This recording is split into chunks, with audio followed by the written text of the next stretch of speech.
Chicken మటన్ల కన్నా ఎంతో టేస్టీగా ఉండే శనగపప్పు మసాలా కర్రీ ఎలా తయారు చేయాలో చూద్దాం. నమస్తే, నేను Harinmani. Welcome back to my channel Harinmani's kitchen. కర్రీకి కావలసిన పదార్థాలు: శనగపప్పు, ఉల్లిపాయ, 8 లవంగాలు, 2 అంగుళాల దాల్చిన చెక్క, 2 స్పూన్ల ధనియాలు, 1 పావు స్పూన్ జీలకర్ర, 4 యాలకులు, అల్లం వెల్లుల్లి మసాలాలు, ఉల్లిపాయని కలిపి ముందుగా పేస్ట్ చేసి పక్కన పెట్టుకోవాలి. ఇప్పుడు ప్యాన్ వేడెక్కిన తర్వాత ఆయిల్ వేసి అందులో ఉల్లి మసాలా వేసి వేయించుకోవాలి. ఇందులో కూరకు సరిపడు ఉప్పు, పసుపు, కారం కూడా వేసి కాసేపు వేగనివ్వాలి. ఇప్పుడు ముందుగా నానబెట్టి ఉంచుకున్న శనగపప్పును కూడా వేసుకోవాలి. ఈ శనగపప్పుని 8 గంటల పాటు నేను నానబెట్టాను.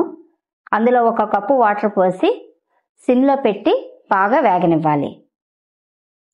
శనగపప్పు కూడా ఉడికిపోయిందండి. ఇప్పుడు దీన్ని రెండో తాలింపు పెట్టుకోవాలి.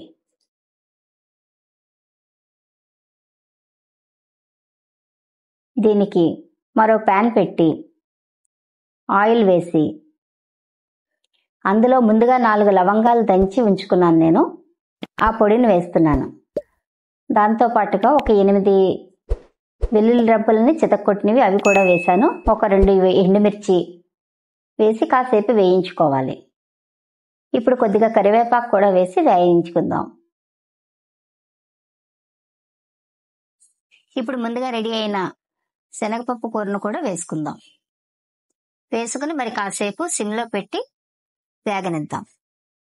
ఈ రెసిపీని నేను ఒక ఫ్రెండ్ దగ్గర నేర్చుకున్నాను. అది తయారు చేసి అది మీకు చూపించాలని ఈ రెసిపీని మీకు చూపిస్తున్నాను. దీన్ని చపాతీతో తింటే చాలా బాగుంది, అలాగే రైస్లో కూడా బాగుంది. ఈ రెసిపీని మీ ఇంట్లో కూడా ట్రై చేసి టేస్ట్ చేసి ఎలా ఉందో ఒక కామెంట్ చేయండి.